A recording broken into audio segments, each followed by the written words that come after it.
교회 시대의 첫 순교자 스데반 집사. 예수 그리스도의 십자가의 죽으심과 오순절 성령 강림으로 이 땅에 교회가 탄생되었습니다. 예루살렘의 성 밖은 아직 채 가시지 않은 피 비린내와 짙게 깔린 어둠은 상쾌듯한 긴장으로 고조되어 있었습니다. 죽음의 공포가 엄습하고 모든 것이 끝난 것처럼 보이는 때 부활의 기쁨은 무너진 장막을 일으키듯이 새로운 모습으로 그 자태를 드러내었습니다. 막 태어난 갓난아이의 요란과 같이 때묻지 않은 순수함이 있었고 세상을 덮고도 남을 밝은 빛이 초대교회 안에 충만하였습니다. 십자가에 못 박힌 그분이 그리스도라는 담대하고도 뜨거운 함성은 죽음도 불사하였습니다. 하늘의 밀이 땅에 떨어져 죽지 아니하면 하나의 그대로 있고 죽으면 많은 열매를 맺느니라는 말씀과 같이 스데반은 지극히 작은 하늘의 밀이었고 그의 순교의 피는 교회 시대의 첫 번째 씨앗이 되었습니다. 준비된 일꾼 스데반.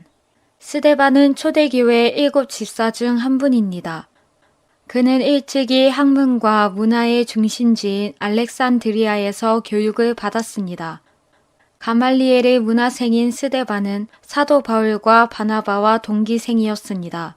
어떤 계기로 그리스도인이 되었는지 알 수는 없지만 율법을 배울 정도의 유대교를 향한 열심은 하나님께 대한 그의 믿음을 말해주고 있습니다. 12제자를 제외한 초대 그리스도인 가운데서 첫 순교자인 스데반은 분명 헌신의 사람이었습니다. 유대 그리스도인과 이방인 그리스도인 사이에 적잖은 갈등과 분열의 골이 깊을 때 그가 어떻게 교회를 섬겼는지 성경이 대변해 주고 있습니다. 형제들아, 너희 가운데서 성령과 지혜가 충만하여 칭찬 듣는 사람 7을 택하라. 그의 신앙은 빛된 행실로 모든 사람에게 칭송을 받고 있었습니다. 은밀한 가운데 선을 행하며 교회를 섬기는 스데반은 주님의 신실한 제자였을 뿐 아니라 삶 전체가 헌신으로 봉헌된 사람이었습니다. 믿음과 성령이 충만한 사람이요. 적잖은 사랑 실천으로 복음의 덕을 보여준 스데반은 준비된 하나님의 사람이었습니다. 하나님만 의지한 믿음의 용사. 스데반은 복음을 전하면서 오직 하나님 한 분만을 의지한 믿음의 사람이었습니다. 하나님의 말씀이 흥왕하고 허다한 무리가 주님께 돌아오는 대부흥의 역사 가운데서도 그는 조금도 타협함이 없었습니다. 오히려 공회와 대제사장 앞에서도 자신이 믿는 신앙의 도리를 거리낌 없이 전하였습니다. 모함하는 유대인들에 의해서 거짓 함정에 빠졌을 때도 그는 자신을 변호하지 않았습니다. 예수 그리스도의 십자가의 죽으심을 나사렛의 한 청년의 죽음으로 몰아붙인 유대 사회의 권력층들 앞에서 그분을 그리스도라고 외친 외침은 그의 목숨을 경각에 달리게 할 위태한 일이었습니다. 그럼에도 불구하고 죽으면 죽으리라는 스데반의 모습을 통해 아름다운 기계와 절개를 느낄 수 있었습니다. 다니엘의 세 친구인 사드락, 메삭, 아벳느고의 그리 아니하실지라도의 고백처럼 스데반은 세상이 감당치 못할 성령의 사람이었습니다. 스데반의 일목요연한 마지막 설교는 많은 유대인들의 마음을 격동시켰습니다. 구약 성경을 꿰뚫고 있는 해박한 성경의 지식은 아브라함의 자손이요 모세의 율법을 가지고 있다는 유대인들의 자긍심에 큰 충격을 주었습니다. 성령과 지혜가 충만하여 외친 빛된 말씀이 그토록 풍성함에도 주께서 들을 귀와 깨닫는 마음을 주지 않으셨으니 빛과 어둠의 차이는 천국과 지옥일 것입니다. 뿐만 아니라 스데반은 그레데, 알렉산드리아, 시리아, 소아시아 등 각 지역에 산재된 유대인들의 회당에서 용감하게 전도를 하였습니다. 그들과 토론을 하기도 하고 큰 기사와 표적을 행하였으니 스데반의 총명함은 큰 성과를 거두었습니다. 누구도 스데반이 말하는 지혜나 그를 통해 일하시는 성령의 역사하심을 당해낼 사람이 없었습니다. 스데반은 유대인들의 눈에 가시와도 같은 존재였습니다. 하지만 어떤 것도 스데반의 불붙는 마음을 멈추게 할 수는 없었습니다. 주 예수여 내 영혼을 받으시옵소서.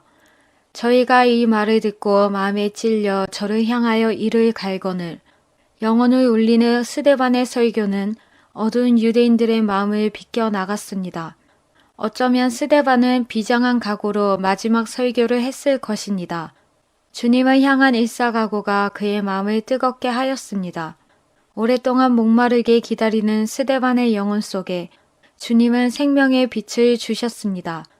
또한 이 빛을 따르는 길이 복된 것임을 깨달았기에 어쩜 이날이 오기를 누구보다 사모했을 것입니다.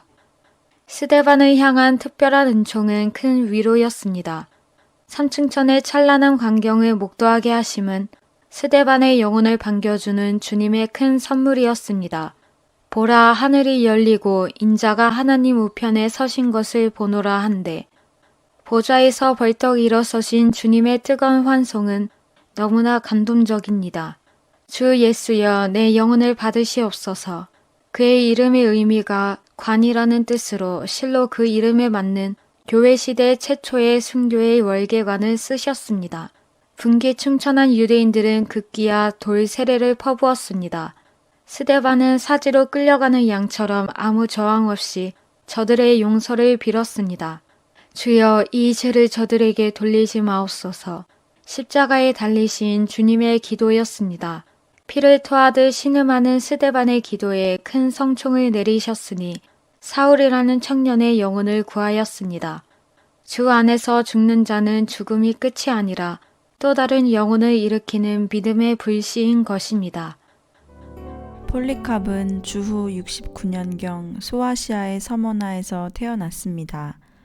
그가 태어났을 때는 로마 제국의 기독교에 대한 박해로 주님의 제자들이 거의 다 순교하였고 제자 중 사도 요한만이 에베소에서 사역함으로 많은 기독교인들에게 위로를 주고 있을 때였습니다. 폴리캅은 일찍이 기독교로 개종한 가정에서 태어났습니다. 어릴 때부터 사도 요한의 제자였던 그는 주님을 뵌 적이 있는 많은 사람들과 교제했습니다. 그는 종종 주님이 행하신 기적이나 가르침들에 대해서 자기 생도들에게 상세히 들려주곤 했는데 그럴 때면 그는 항상 이 이야기는 주님을 직접 본 사람들로부터 들은 것이라는 것을 강조하였습니다. 그는 성경을 고수했을 뿐만 아니라 사도 요한으로부터 받은 신앙과 전통을 전승하여 가르쳤습니다. 또한 그는 사도 요한에 의해 요한계시록 2, 3장에 언급된 아시아의 7교회 중 하나인 서머나 교회의 감독직에 임명되었으며 20여 년 동안이나 친구처럼 지냈습니다. 사도 요한은 에베소에서 사역을 하였고 폴리캅은 자기 고향인 서머나에서 사역하였는데 두 교회는 불과 20마일 정도 떨어진 곳에 있었습니다. 폴리캅의 신앙 인격은 서머나뿐만 아니라 소아시아 전역에 걸쳐서 알려져 있었습니다. 서머나에 있는 이방인들은 그를 가리켜 그리스도인들의 아버지로 사람에게 희생 제물을 바치거나 예배를 드리지 말라고 말하는 우리 신들의 파괴자라고 불렀습니다. 그러나 그를 존경했습니다.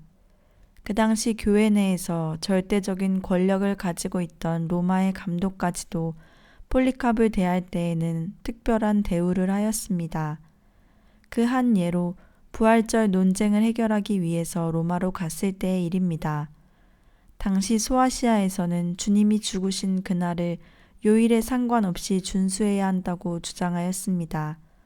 반면 로마에서는 부활절 날짜를 따로 정해서 기념하지 않고 그날은 요일에 상관없이 매 주일을 주님이 부활하신 날로 기념하고 있었던 때입니다. 그 상황에서 로마 교회가 고집을 피워 양 교회가 분리로 치달아갈 때 폴리캅은 신앙 안에서의 일치를 주장하면서 절기나 금식에 관한 차이를 긍정하는 방향으로 분리 상황을 조절하였습니다. 그 당시 소아시아와 로마 사이의 의견의 일치를 본다는 것은 거의 불가능한 상황이었습니다. 그러나 폴리캅의 신앙 인격을 잘 알고 있던 로마 감독은 그에게 자기를 대신해서 성만찬을 집례하도록 부탁하였습니다. 이처럼 그가 고대 교회에서 특별한 권위와 명성을 가지고 있었다는 것은 사도들의 시대를 연결하는 교회사적 입장이 아니었더라도 알 수 있습니다. 또한 그의 신앙 인격을 언급할 때는 그의 죽음에 관해서 이야기하는 것만으로도 충분할 것입니다. 폴리캅의 순교적 죽음은 고결하였던 그의 생애에 절정을 이루는 것이었습니다. 폴리캅은 이 중요한 시기에 중심적인 문제들과 도전들, 즉 국가에 의한 박해에 점증하는 위협과 출현하는 영지주의 운동에 적극적으로 대처하였습니다. 그는 이 운동의 가장 카리스마적이고 신학적으로 혁신적인 교사들 가운데 한 사람인 말시온에 대한 반대로 특히 유명합니다. 말시온은 창조주 하나님은 예수 그리스도 안에 계시된 사랑의 하나님과 아무 관계도 없다는 근거에서 구약을 거절했습니다. 그는 바울의 10개의 서신과 누가복음의 편지본만 정경으로 인정했습니다. 그리고 가연서를 주장하던 자들과 마찬가지로 예수님께서 이 땅에 나타나신 것은 절대 참이 아니며 그분은 실제로 죽지도 않았다고 가르쳤습니다. 그가 155년 로마 주교 아네시투스를 방문했을 때의 일입니다. 한 번은 그가 로마 교인이었다가 이단적 교훈을 가르침으로 인해 144년 교회로부터 추방당한 말시온과 맞닥뜨린 적이 있었습니다. 그런데 말시온이 저를 아시겠습니까? 라고 묻자 폴리캅은 알고 말고 사탄에 맞아들인 걸 하면서 면박을 주었습니다. 진리를 위해서는 그는 아무것도 두려워하지 않았습니다. 폴리캅의 저작 중 유일하게 주후 135년경에 쓰여진 빌립보 교회에 보낸 편지가 남아있는데 60회 정도 신약 성경의 기록들을 다양하게 인용하고 있습니다. 이 편지로부터 발견되는 주요 사상은 전통 교리를 위한 전승의 필요성, 그리스도의 신성 및 인성, 친구와 적을 위한 중보기도, 부활과 심판, 9장은 이그나티우스의 순교에 주목하며 인애와 선행을 강조하고 있습니다.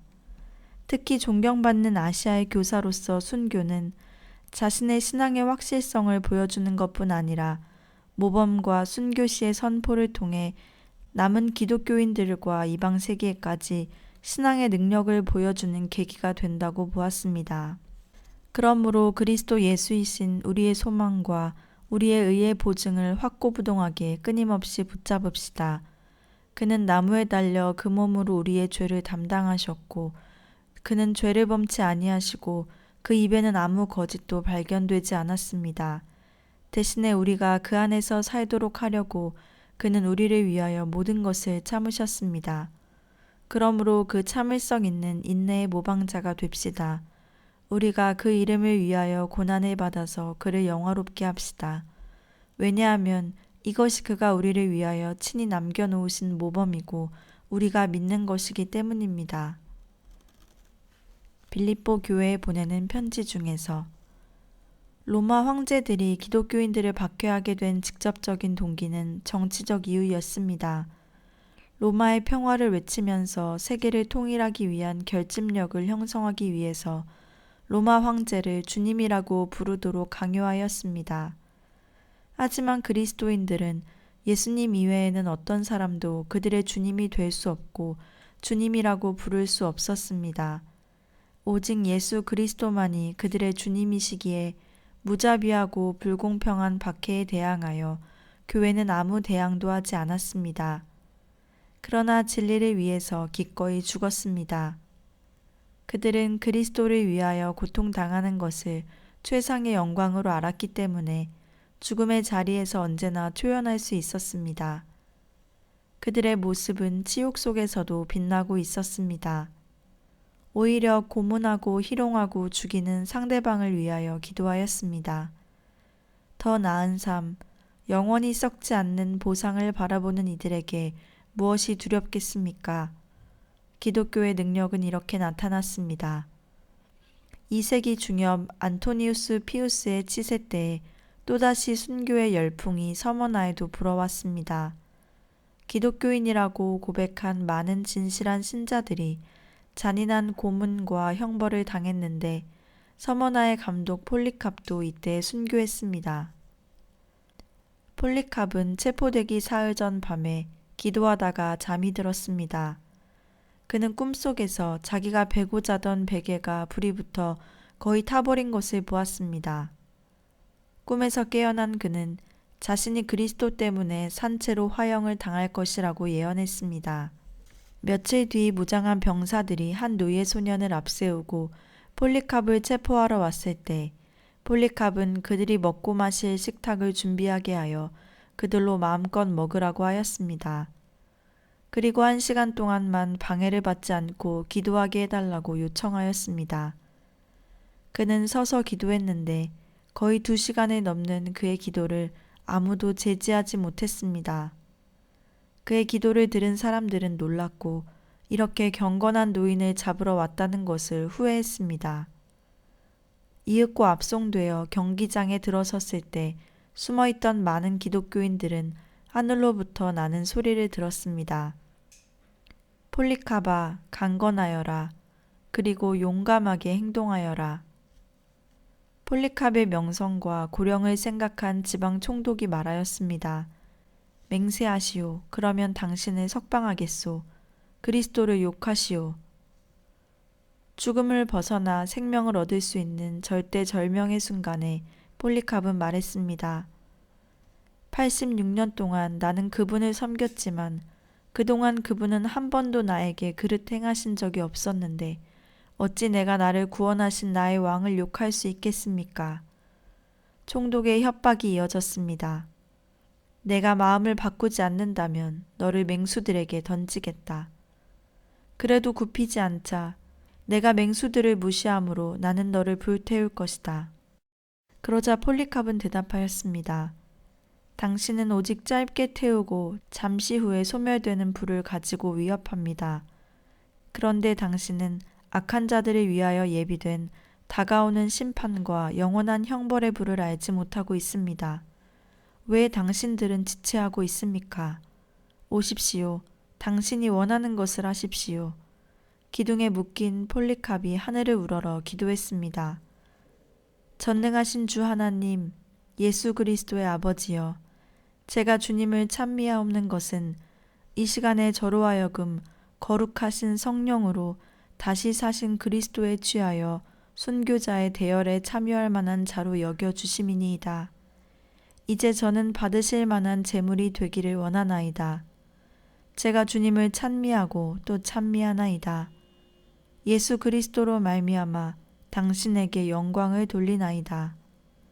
폴리캅의 기도가 끝났을 때 사람들은 기적을 보았습니다. 기둥에 묶인 폴리캅은 불에 상하지 않았고 불은 폴리캅의 주위를 아치 형태로 감싸 노구의 순교자를 지키는 듯 하였고 경기장은 향기로운 냄새로 가득 차게 되었습니다. 결코 불로는 폴리캅을 처형할 수 없음을 알게 되었을 때 비로소 사형 집행인은 칼로 찌르라고 명령했습니다. 칼로 그의 몸을 찌르니 솟구쳐 오르는 그의 피는 맹렬히 타오르는 불길을 꺼버렸습니다. 그의 시체는 완전히 태워졌습니다. 그것은 나중에라도 폴리캅을 추모하는 일이 없도록 하기 위해서였습니다. 하지만 다 헛수고였습니다. 그의 이야기는 서머나 교회를 통하여 수백 년 동안 전해져 내려오면서 그에 관한 기억을 늘 생생하게 해주었기 때문입니다. 폴리캅이 쓴 편지 때문이 아니라 그가 사도시대의 증인이었기 때문이 아니라 그 시대의 교회의 논쟁을 해결하였기 때문이 아니라 그가 어떤 핍박에도 죽음의 위협 속에서도 신의를 잃지 않는 주님의 증인이었기 때문입니다. 어찌 내가 나를 구원하신 이를 욕할 수 있겠습니까? 나는 그리스도인입니다.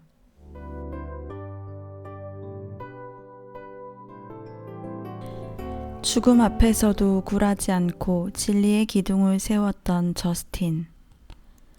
사도들이 세상을 떠난 이후 콘스탄틴 대제가 기독교로 개종하기까지는 그리스도인들의 혹독한 시련기였습니다. 그러나 진리를 수호하기 위해 죽음과 당면하여 싸우던 모습은 그야말로 세상의 빛이었습니다. 또한 그들의 진리에 대한 겸손과 청빈의 삶은 우리의 마음을 더욱 숙연하게 만듭니다. 핍박이 가해질수록 교회가 강성해지자 정치적이며 군사적인 방법뿐 아니라 이교도 학자들과 철학자들의 문서를 통한 공격은 교회의 또 다른 어려움이었습니다. 사면 초가와 같은 교회의 상황은 신앙의 절개를 지키는 순교뿐 아니라 기독교를 변호하기 위한 문서를 기록하지 않을 수 없었습니다. 이처럼 교리적 신조를 체계화하는 변증자들의 활동은 개인의 신앙뿐 아니라 복음의 존재 가치와 그 중요성을 증명해주는 증언이 되었습니다. 이들은 문서를 기록함으로 교회사에 큰 공헌도 했지만 순교로서 자신들의 신앙을 보여주었습니다. 철학자이면서 순교자인 플라비어스 저스틴은 2세기 초에 사마리아 땅인 세겜에서 출생하였습니다. 스스로 사마리아 사람이라 자처하였지만 신앙적 배경과는 무관한 이방인이었습니다. 어린 시절 성장하면서 유대인들과도 교분이 있었지만 저스틴의 신앙에는 확신과 만족을 주지 못했습니다. 오히려 저스틴은 히랍의 학문과 철학을 통해서 진리를 갈구했고 목말라 했습니다. 지극히 사색적이고 이성적인 성품을 지닌 저스틴의 열정은 훗날 기독교 교리를 체계화하는 귀한 일에 쓰여질 그릇으로 하나님은 준비시키셨습니다. 여러 학파와 고전을 즐겨 공부하던 중 특히 플라톤의 철학에 깊이 몰두하게 되었습니다. 본질은 실제적인 존재요, 독립된 객관성인 존재이나 감각의 실제는 그림자에 불과하다는 형이상학적인 이원론에 깊이 매료되었습니다. 마치 천성을 향해 순례하는 기독도가 좁은 문을 지나 점점 복음의 빛을 향해 나가듯이 저스틴 역시 플라톤의 학설을 통해 복음에 가까워지는 심령으로 무르익도록 주님은 자비를 베푸셨습니다. 심령이 가난한 자는 복이 있나니 천국이 저희 것이미요. 천국을 향한 8단계 중 이제 첫 관문을 향해 나아가는 발걸음은 분명 신의 은총이었습니다. 하늘의 역사는 때가 되었을 때 움직이기 시작합니다. 구세주의 오심도 때가 되어 오셨고 그분의 모든 사역도 하늘의 정한 때를 따라 성취되었듯이 개개인을 향한 구원하심도 예외는 아니었습니다. 보화를 얻은 것 같은 한 젊은이의 학문을 통한 기쁨도 이젠 온전한 빛 앞에서 초라한 누더기에 불과할 뿐이었습니다. 옛것이 지나고 새것이 도래되었을 때 존재의 변화는 빛을 발하기 마련입니다. 주의 환상을 통해서 저스틴은 한 늙은 그리스도인을 만났습니다. 환상 중에 노인은 위엄이 있어 보였고 매우 존경이 가는 사람이었습니다. 이 노인과 나눈 대화는 저스틴의 생에 변화를 가져오게 되었습니다. 그토록 신뢰했던 인간의 지혜가 잿더미처럼 가라앉는 순간 노인의 교훈은 저스틴의 마음을 송두리째 흔들어 놓았습니다. 본질적인 것이 실제적으로 경험되는 카타르시스는 그의 인생에 큰 전환점을 가져왔습니다. 그 이후 2번 다시 노인을 만나지 못했으나 저스틴은 그의 가르침을 따라 성경을 연구하기 시작하였습니다. 지상의 철학을 전부로 알았던 저스틴은 영원한 철학을 발견함으로 이런 고백을 하였습니다. 나의 심령에는 밝은 불이 켜지고 예언자들과 그리스도의 친구 되었던 사람들의 사랑을 발견하게 되었다. 나는 이 철학이야말로 오직 안전하고 유익한 것임을 알았다. 하나님의 말씀은 살았고 운동력이 있어 좌우의 날선 어떤 검보다도 예리하여 혼과 영과 및 관절과 골수를 찔러 쪼개기까지 하며 또 마음의 생각과 뜻을 감찰하나니 생명력 있는 주의 말씀은 세상의 학문과 지식으로 가득 찬 저스틴을 신심 깊은 그리스도인으로 바꿔놓으셨습니다. 그는 평신도 순회 전도인으로 일정한 거주지도 없이 살았습니다. 사도 바울처럼 오직 성령이 이끄시는 대로 바람처럼 불처럼 다니며 복음을 전하였습니다. 가까운 친구들을 그리스도께로 인도하였고 진리를 위한 논증도 서슴지 않았습니다. 그에게는 교회의 특별한 직분도 의미가 없었을 뿐 아니라 단지 주님의 신실한 종으로서 지상의 복음을 전하는 일에만 전력하였습니다. 또한 그 일을 천직처럼 여겼습니다. 당대 유명한 감독이나 장로보다 더 귀한 일들을 많이 하였습니다. 또한 기독교에 대한 이교도들의 중상과 박해에 대하여 AD 147년에 황제에게 변증론을 보내기도 하였고 유대인들로 하여금 그리스도가 메시아이심을 믿도록 노력하였습니다. 저스틴의 정직함과 진리에 대한 열심, 그리스도에 대한 열성적인 사랑, 조금도 두려움 없이 외부의 공격과 내부에서 일어난 이단에 대하여 당당히 맞서 변호하던 모습에서 참된 제자의 도를 볼 수 있습니다. 교회의 정치적 탄압이 있고 개개인의 신앙이 위협을 받을 때 이를 지킨다는 일은 진정 쉽지 않은 일입니다. 그것은 곧 죽음과도 바꿀 수 있는 일이기 때문입니다. 더욱이 주님이 나의 구주가 되신다는 고백은 순교로서만 증명되는 박해시대이기에 그럴 것입니다. 준비되어 있는 자에게 기회가 오는 것일까요?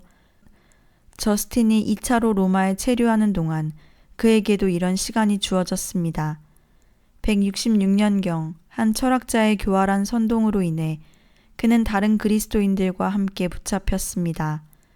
저스틴은 자신이 한 사람의 공격을 받아 고문을 당할 것이라고 하였습니다. 예측대로 극악한 태형을 당하고 결국 목베임을 당했습니다. 그러나 그는 죽는 순간에도 두려워하지 않고 진리를 위해 자기의 믿는 바를 담대히 증거했습니다. 우리가 원하는 것은 우리 주 예수 그리스도를 위하여 고난당하는 것밖에 없다. 왜냐하면 모든 세상 사람이 다 나타날 하나님의 무서운 심판의 자리에서 구원함과 기쁨을 줄 것이 이 고난이기 때문이다. 그는 풀무불 도가니 속에서도 용감하게 믿음을 고백하였고 죽음으로써 믿음을 지킨 사람이었습니다. 그리스도를 위하여 받는 능욕을 애굽의 모든 보화보다 더 큰 재물로 여겼으니 이는 상주심을 바라봄이라. 죽음을 통해 진리의 기둥을 세운 그에게 하나님은 틀림없이 천국의 기둥으로 세움받는 큰 은총을 준비하고 계시리라 믿습니다.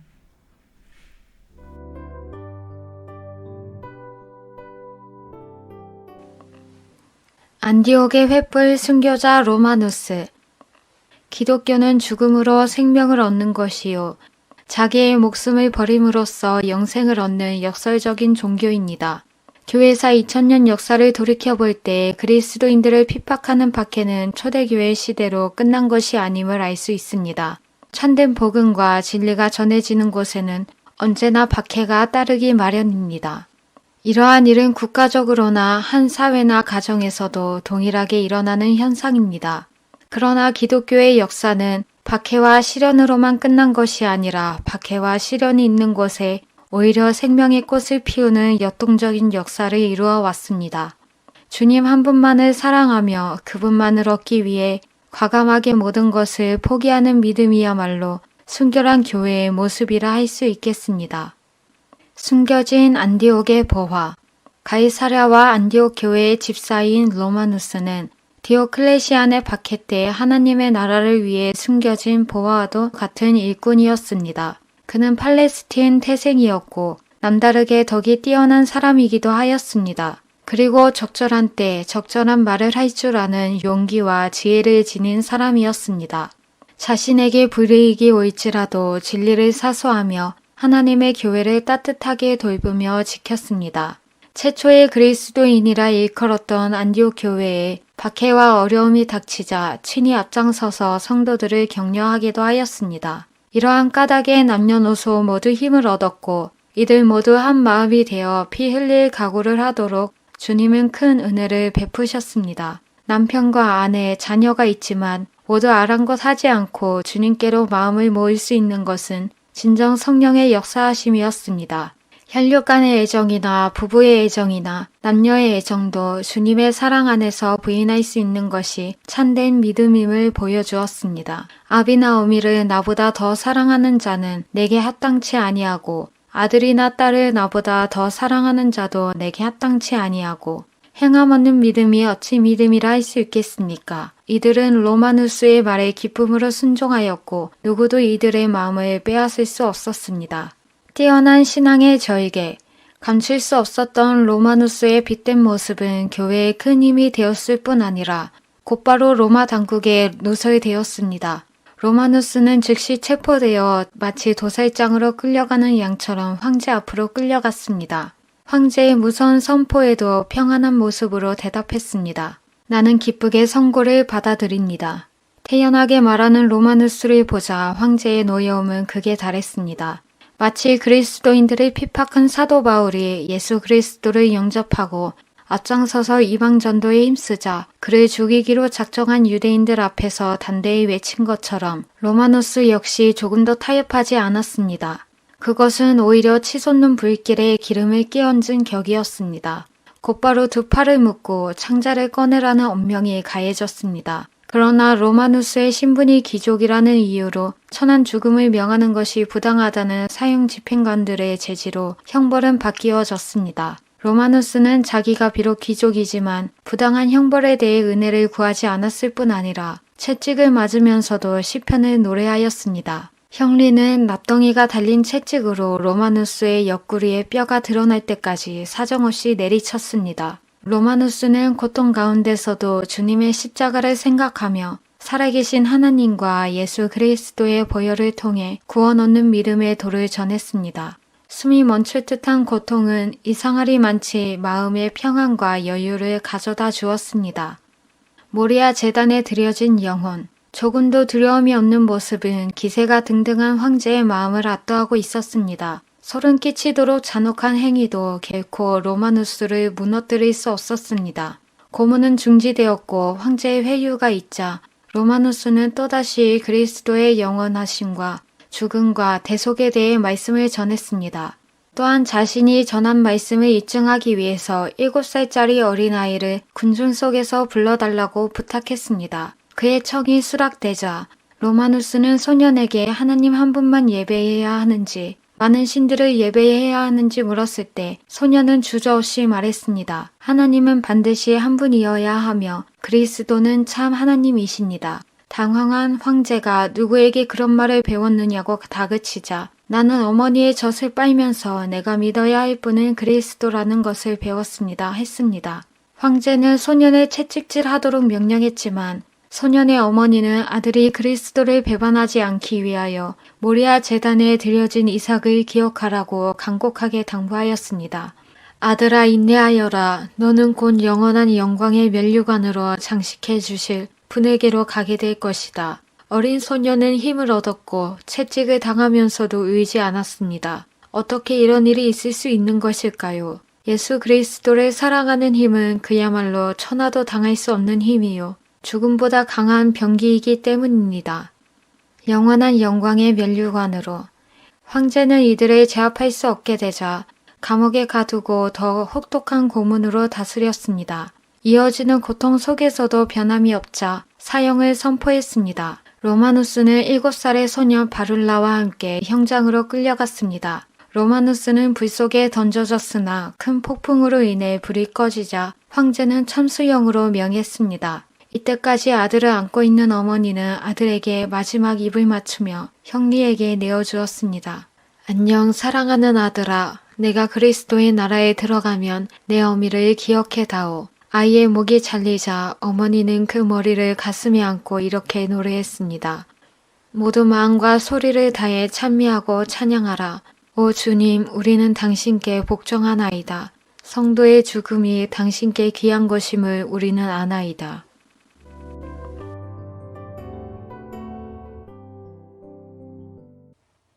온몸이 산산이 으깨어진 순교자 빅토르. 초대 기독교는 300년 가까이 박해를 당하는 중에도 순교의 불꽃이 사그라지지 않았을 뿐 아니라 오히려 단련된 정금과도 같이 순결하고 아름다운 자태를 드러내었습니다. 또한 거대한 제국의 온갖 핍박은 교회의 온유함과 굽히지 않는 용기 앞에 굴복당하고 말았습니다. 그러나 그리스도인이라 해서 다 처형당하는 것은 아니었습니다. 황제 숭배를 하기만 하면 놓아주었고 끝까지 유일신을 고집하는 자에게만 극단의 형벌이 가해졌습니다. 순교로서만 믿음을 지킬 수 있었던 시험대는 교회로 하여금 주님의 고난의 잔을 마시게 하였습니다. 즉 부활하신 그리스도의 충성된 증인으로서 죽기까지 사명을 감당케 하였습니다. 박해야말로 교회를 검증하는 또 다른 시금석의 역할로 교회를 교회되게 하였습니다. 밀라노의 수호성인 빅토르, 기독교 박해가 절정에 이른 디오클레시안 치세 때였습니다. 남녀노소 수많은 그리스도인들이 진리를 위해서 생명을 달갑게 바칠 것을 결심하였습니다. 이들이 당한 장록한 고통과 핍박은 상상할 수조차 없었습니다.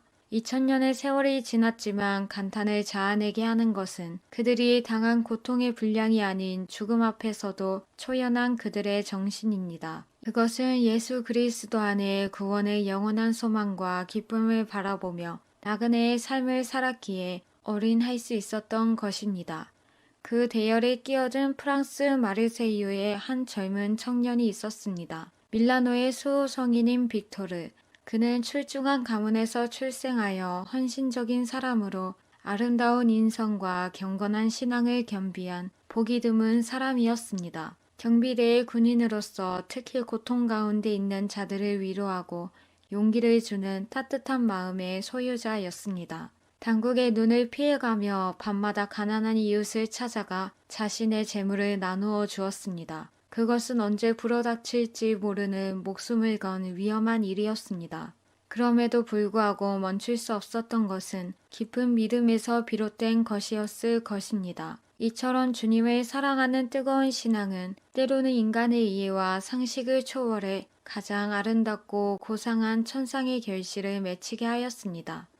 신앙의 절개와 하늘로부터 임하는 능력, 마치 사선을 넘는 긴장 속에서의 기쁨도 오래지 않아 황제의 포고령에 붙잡히고 말았습니다. 나라를 지키는 군인의 신분으로 황제 숭배를 거부하고 이교도의 신을 섬기는 빅토르의 모습은 시민들의 분노를 사게 되었습니다. 흥분한 시민들은 빅토르를 배신자요, 이단자로 정죄하였습니다. 황제는 빅토르를 묶어 길거리로 끌고 다니게 하였습니다. 독이 오를 대로 오른 시민들도 합세하여 온갖 잔혹한 행동과 모욕을 가했습니다. 더욱 군중을 성나게 한 것은 굽힐 줄 모르며 신앙의 절개를 지키는 빅토르의 모습이었습니다. 그것은 군인으로서 국가와 시민에 대한 일말의 양심의 가책으로 조금은 숙연해져야 할 반성의 기색조차 없었기 때문이었습니다. 그의 몸은 고문대 위에 올려졌고 고문은 점점 강도가 높아졌습니다. 사지가 찢어지는 고통은 빅토르에게 또 다른 인내의 한계를 느끼게 하였습니다. 그는 천상 보좌에 계신 주님을 바라보면서 고통을 이길 수 있는 인내의 힘을 달라고 간절하게 기도하였습니다. 성도의 죽는 것을 여호와께서 귀중히 보시는도다. 성도의 죽음을 귀히 보시는 주님은 믿음의 순교를 지키기 원하는 빅토르의 기도에 응답하셨습니다. 연약한 육신의 고통을 아신 주님은 극한 고통 가운데서 빅토르를 강하게 붙드셨습니다. 알 수 없는 영적인 힘이 그의 온 몸을 감쌌습니다. 빅토르는 고통 가운데서도 흔들림이 없었습니다. 내가 항상 내 앞에 계신 주를 배웠으며 나로 요동치 않게 하기 위하여 그가 내 우편에 계시도다. 여러 환난 중에도 요동치 않는 능력, 불의 하늘로부터 임했습니다. 지켜보던 주변 형리들의 가슴에도 그 불이 옮겨졌습니다. 고난은 하느님과의 일치로 나아가는 지름길이며 축복의 통로입니다. 그러기에 고난은 분명 하늘의 큰 선물입니다. 고난을 뛰어넘는 자에게 하나님의 초인적인 은총이 비로소 주어집니다. 온 몸이 산산이 으깨어지기까지 빅토르를 고문하던 집행인들조차 녹초가 되자 깊은 지하 감옥으로 옮겨졌습니다. 그러나 하나님의 또 다른 계획은 그곳에서도 멈추지 않고 진행되었습니다. 옥중에 갇혀있는 빅토르를 통해 많은 수간자들을 구원하셨습니다. 내일을 기약할 수 없는 그들에게 복음의 빛이 비추어지자 죽음의 기운이 서린 지하 감옥은 그야말로 축제의 자리였습니다. 내가 진실로 진실로 이르노니 내 말을 듣고 또 나 보내신 자를 믿는 자는 영생을 얻었고 심판에 이르지 아니하나니 사망에서 생명으로 옮겼느니라. 지옥문 앞에서 구원을 얻은 수간자들의 기쁨을 어디에 비할 수 있으랴. 순식간에 소문은 황제의 귀까지 들리게 되었습니다. 그들은 즉시 목배임을 당하였고 빅토르는 심한 고문을 당한 후에 다시 재수감되었습니다. 수많은 물리적인 고통에도 변함이 없는 빅토르에게 그들은 방법을 달리하여 회유책을 폈습니다. 마지막 때 성도들의 신앙을 빼앗기 위해 사용할 적그리스도의 강력한 무기가 아니던가. 사단의 고차원적인 술책은 타협이었습니다. 빅토르로 하여금 재단의 향을 피울 것을 권고하였습니다. 그러나 간교한 사단의 계교를 눈치챈 빅토르는 용감하게 재단과 우상을 한꺼번에 발로 넘어뜨렸습니다. 용암이 끓어오르는 것처럼 머리끝까지 화가 난 황제는 그 자리에서 빅토르의 발을 잘라버렸습니다. 여러 차례의 고난은 단번의 순교보다 더 어려운 것입니다.